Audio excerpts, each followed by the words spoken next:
is on behalf of the Hampshire branch, also the Dorset branch, the Cybercrime Forensic Specialist Group, the IRMA, which is a risk management and assessment specialist group, and also the Green Specialist Group. So it's a number of range of BCS members that we have and non-members. And we have Stuart, which we are very lucky to have. If you look back, you will find he did a fantastic presentation in April, so you can actually go back and have a look at it. It was recorded. And Stuart, well, he's been very, very knowledgeable in this field. He's internationally recognized and also been an advisor in his capacity to United Nations. So at that stage, I'll pass across. Thank you very much, Stuart. Over to you. Great stuff. Thanks, Margaret. And thank you everyone for the opportunity to spend an hour with you this evening. As Margaret said, my name's Stuart Clark, and today and this evening I'm going to talk about open source data and using open source data to fight back against wildlife crime. And that will hopefully make a little bit more sense as the session goes on. But it's a topic that's very close to my heart, but also has a lot of relevance in a lot of different areas and different walks of life, particularly around cybersecurity and investigations. So I guess a little bit of background about myself, and please, I will keep an eye out for questions in the chat. So please feel free to fire those in as they come up, and equally we can pick them up at the end as well. But I guess I wear two hats, if you like. First and foremost, professionally, I am head of product for a small startup called Black Dot Solutions, who are based in Cambridge in the UK. And Black Dot Solutions are a small software company, and they are helping organizations harness open source data and understand open source data. And we'll talk more about what open source data is and what that means in just a moment. But outside of my professional life, I'm also a trustee and board member of a UK-based charity called Helping Rhinos. They are the second biggest charity in rhino conservation in Europe and in the UK. And in that role, I have the privilege of working with an extensive network of partners across Southern and Eastern Africa who are working towards the protection of the rhino species from a variety of different challenges that they're facing. And we'll talk a little bit about those challenges today. And while these things might look distinctly different, what I do in my professional life and what I do with the charity, there is actually a fair degree of overlap. And I've tried to use what I do professionally to help in my endeavors with conservation, which is something that I are very passionate about. So that's me. And I guess enough about me. Let's really get into the topic and explain a little bit about how this session came about and why I continue to share this session and what's the relevance to us all today. So I want to start with this statement. So in March 2018, the last male northern white rhino died. And that's significant. It's significant because the northern white rhino species is now functionally extinct. There are actually two remaining rhinos left on the planet today. They are both female and they are unable to breed for obvious reasons. That's why that species is now classed as being functionally extinct. And these two remaining females, they currently live under 24-hour protection in Kenya. I'm lucky enough, the charity I work for, we work with that organization and support that project extensively. But unfortunately, we are now facing a scenario where the northern white rhino will no longer exist on the planet. And this is not an isolated incident.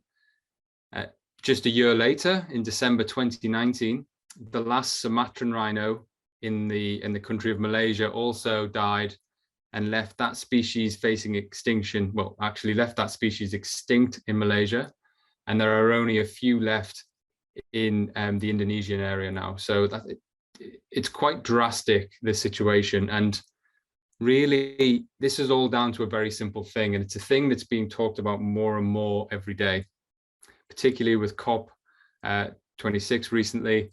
And really, it comes down to the bonds that are holding nature together are unraveling. They're not at risk of unraveling, they are unraveling. And we're seeing species becoming extinct at an alarming rate. And it's estimated that 1 million different species around the world will become extinct as a direct consequence of humankind.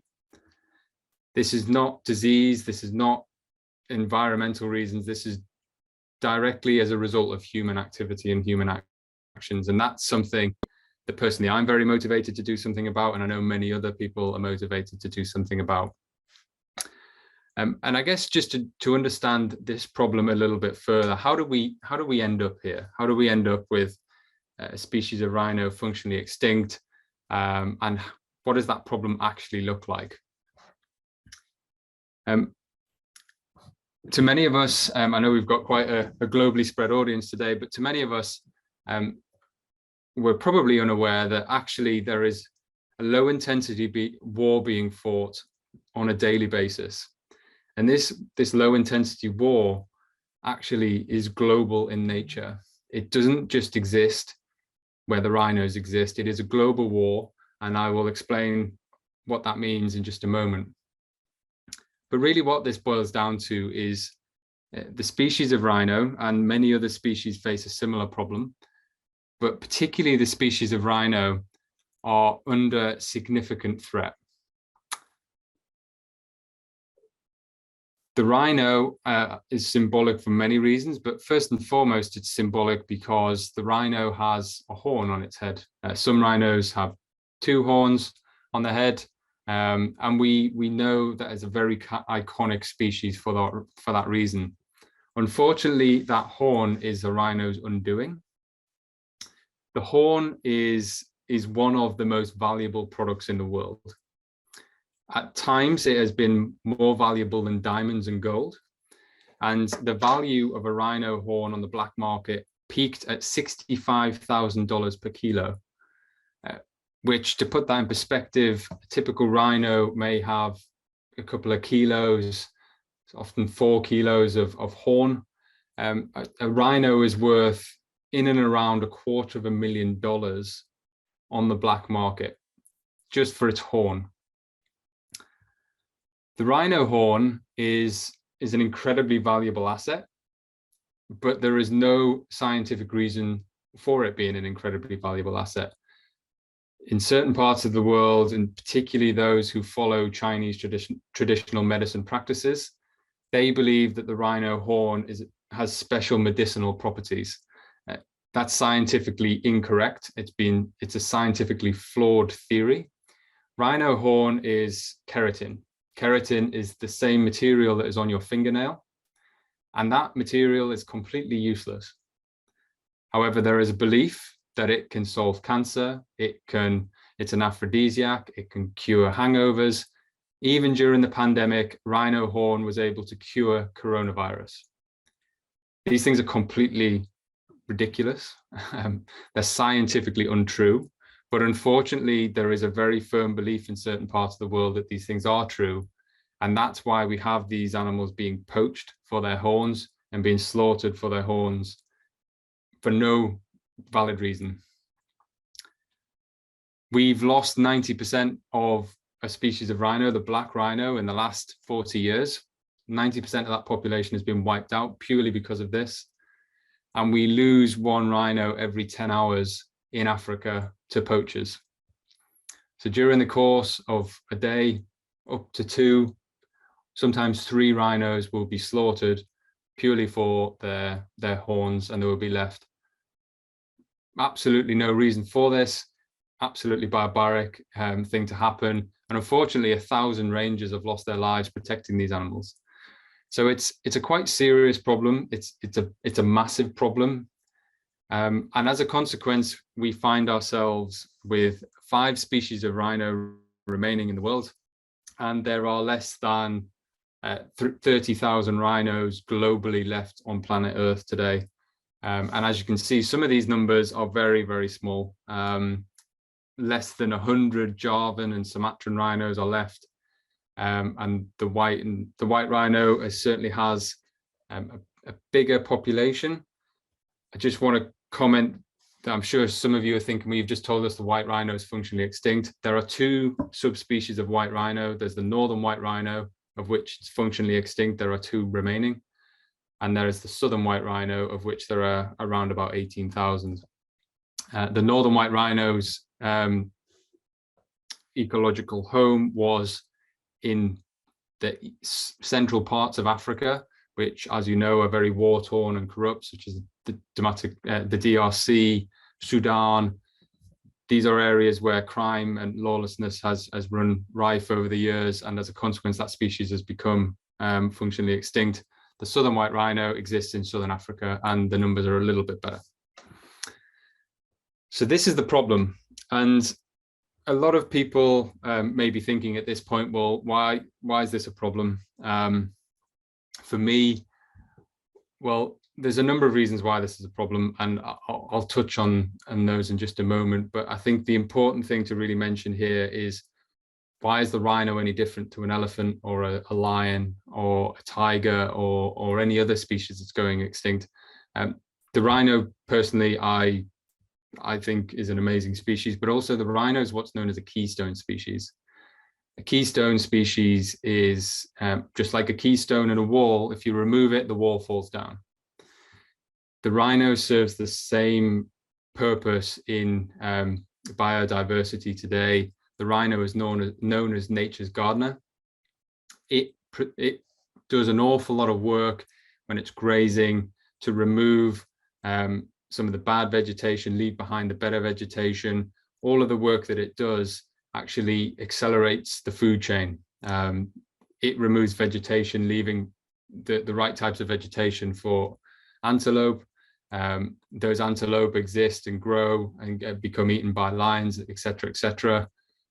Stabilizing of the growth of trees and bushes and shrubs that's achieved by rhinos stops things like floods and runoff and dust bowls and sandstorms, etc. So the rhino serves a very, very important purpose in terms of biodiversity as well, which is obviously of utmost importance today.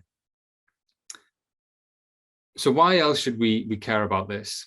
Well, we should care about this also because environmental crimes are the 4th largest illegal trade behind drugs, people smuggling, and counterfeiting. And it's growing exponentially. Environmental crimes like this are worth an estimated $15 billion annually. And these funds actually find their way into some quite nasty places. So what starts as the poaching of a rhino for $65,000 per kilo actually can have a direct impact on us here in the UK or anywhere else in the world. And I will explain a little bit more about that in a moment, but the money here is the big problem. And the money is the heart of this problem. And the only way to solve this problem is to take the money away. And that's what we're going to talk about today, is how do we take this money away and what techniques can we use to take this money away? Like any organized crime, money is at the heart of it. So everything I'm about to talk about today in the context of environmental crimes is actually incredibly relevant for other types of investigations, whether it be cybersecurity, whether it be drugs, smuggling. Money's at the heart of all of these things. And if you can take the money away, you can stop them happening. And hopefully I'll be able to share with you how open source data can help disrupt these crimes.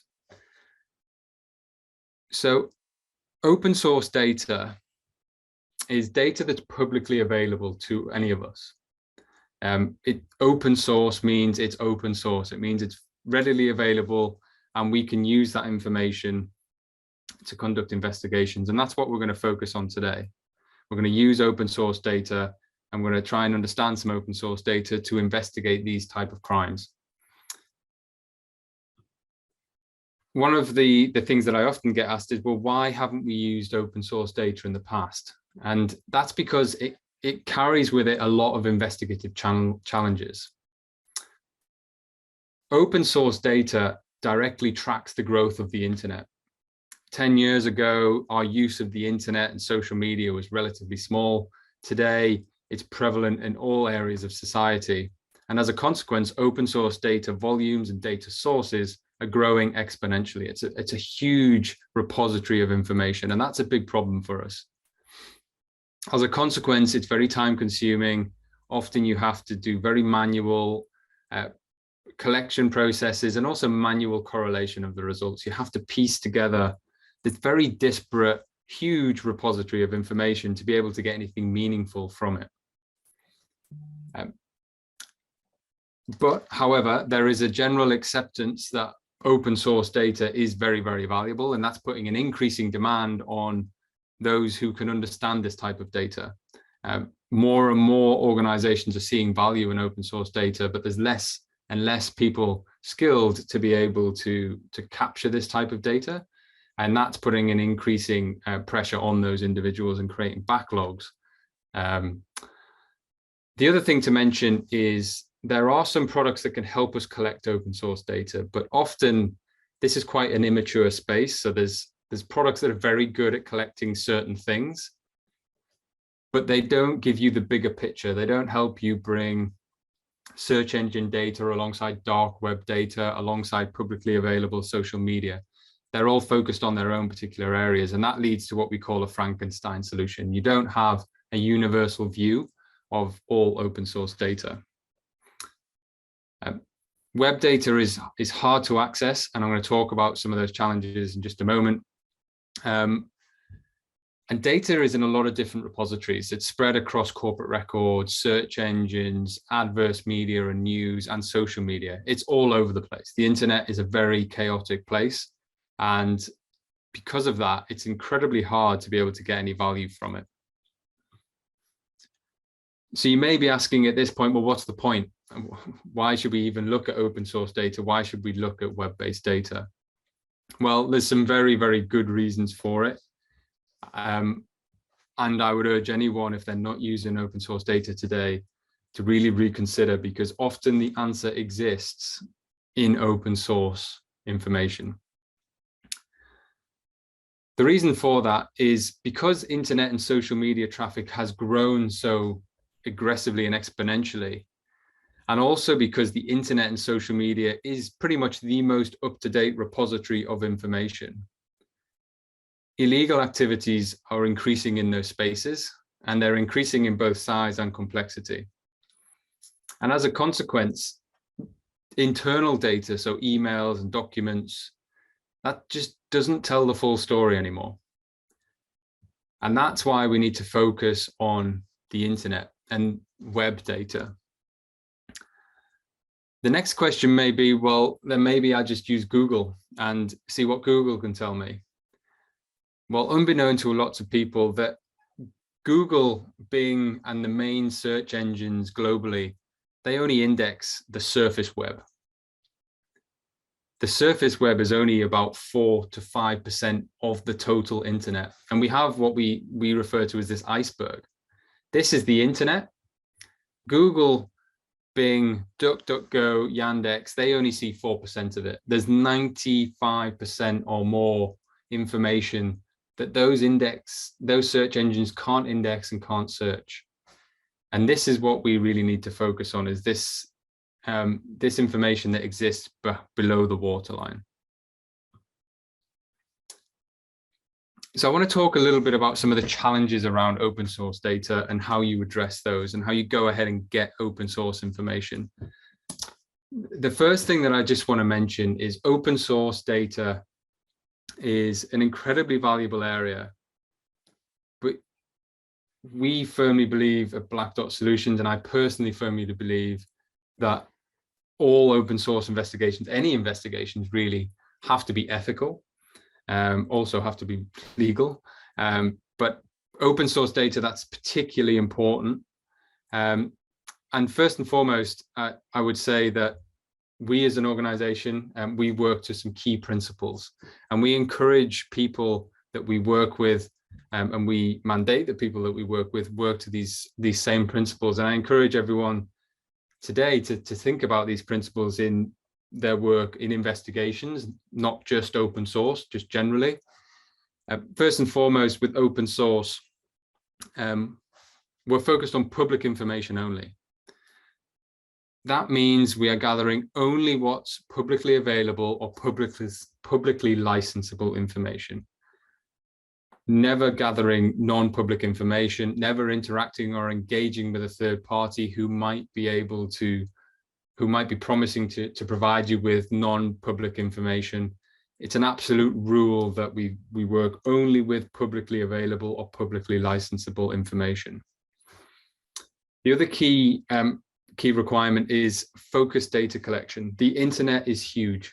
There is so much data online, and we recommend conducting very targeted collections that are very proportionate to the investigation that you're conducting. Don't go out there and gather bulk non-targeted data collections. You won't find what you want. You'll then be overwhelmed with the data. And also you need to be mindful of GDPR and data protection laws that you need to comply with in your relevant regions. And it's much easier to comply with those regulations if you're very focused with your investigative work and your collection work. Human judgment and humans in this investigative process are key. Human judgment is essential. We don't believe that you should be using bots and AI and machine learning to go out and collect this information and make decisions about this information. You can automate some of the collection process, but human judgment is essential when conducting any investigation. Humans can provide the context, humans can understand the context and make much better decisions. And then accountability. When you're dealing with open source data, it's changing all the time.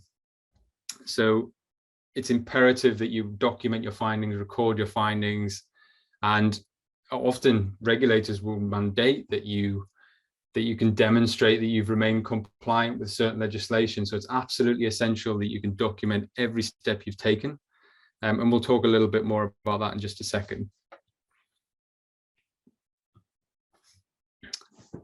So let's talk a little bit about the technical challenges. So you can't just jump onto Google and collect information. We've already talked about that. Google only sees a small percentage of the internet, and it might be a good place to start an investigation, but it's certainly not the whole picture.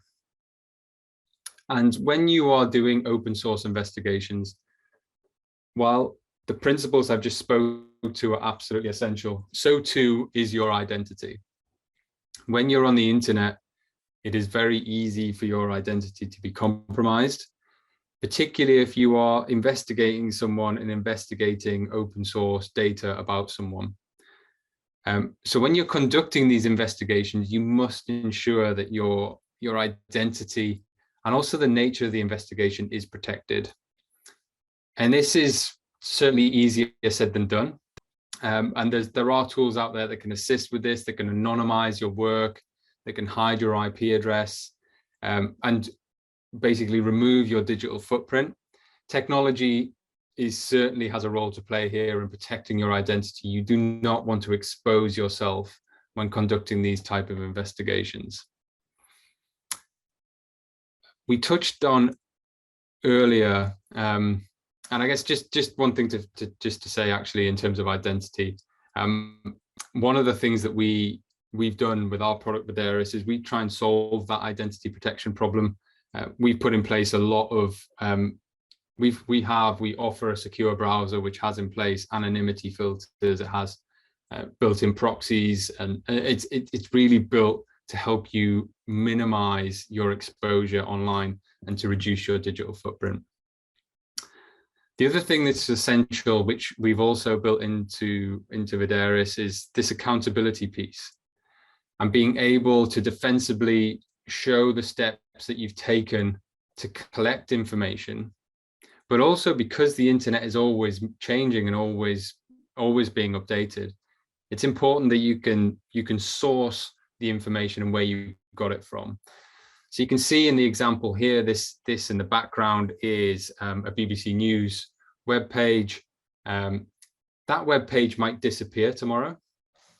But if you use a product like ours, like the Darius, and there are certainly others available, but as you can see, that URL, by sourcing that URL, we take a full capture of that website.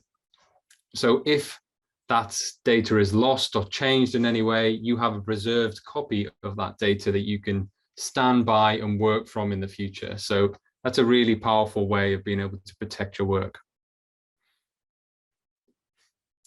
The final thing to say is, with internet data, there's a lot of different skills required. And it's important and imperative that you can collaborate and work across departments, particularly with these type of investigations where money is at the heart of it. You'll have one person going out and doing the collection, but then you might have a different skill set, maybe an accountant or a forensic accountant investigating some financial data, and they might need to share and collaborate with the intelligence analyst in instances on the same data.